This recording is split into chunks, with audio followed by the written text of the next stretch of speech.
Welcome back sa Stars on the Floor, mga kapuso. Kanina, hinainan tayo ng fierce na jazz ni Glyza at Joshua. Mapusong contemporary dance naman ang baon ni Rojon at Zeus. Pinakitaan tayo ng locking ni Vision Patrick at Dasuri Choi. At binanata naman tayo ng crump ni Thea at Kakay. At syempre, pinasiklaban naman tayo ng jive ni Faith at JM. Coach Jay, sino ang unang top dance star duo? Ang unang napili namin dito, sa kanila namin naramdaman yung saktong-saktong kolaborasyon at saka ipinaramdam nila sa amin yung puso nila sa pagpa-perform. Ang unang top dance star duo para sa amin ay si Rojon and Zeus. Let's go! Ang tanong, sino ang makaka-dance off nila? Actually, sa performance nila, nakaramdam kami ng matinding emosyon. Tama? And yung dedikasyon nila, sobrang nakita namin. Yung passion nila, yung dance style nila, medyo naging kakaiba para sa amin. At sabi ko nga, mukhang nabitin ako. Yeah. Kaya naman, ang susunod na maglalaban sa ating dance-off ay sina.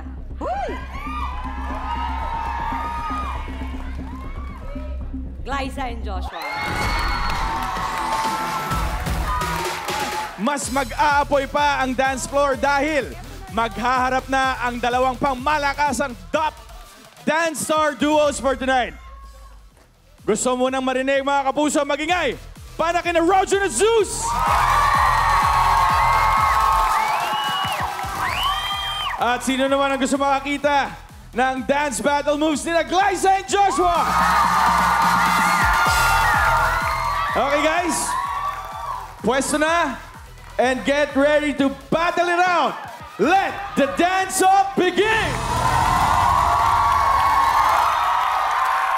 Kung di pa tumigil yung music, di kayo titigil.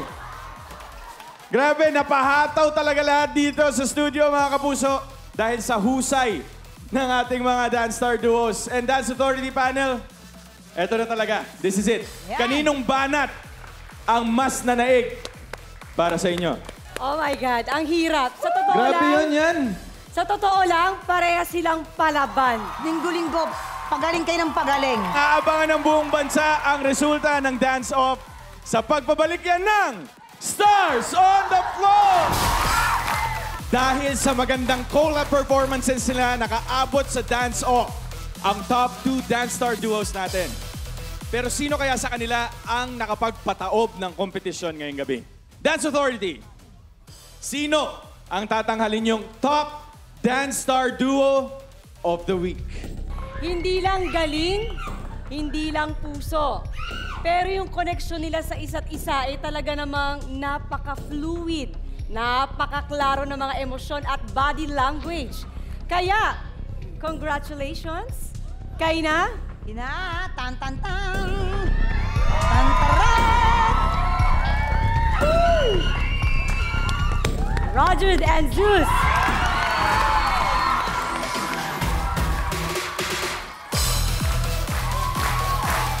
Congratulations, Rojon and Zeus!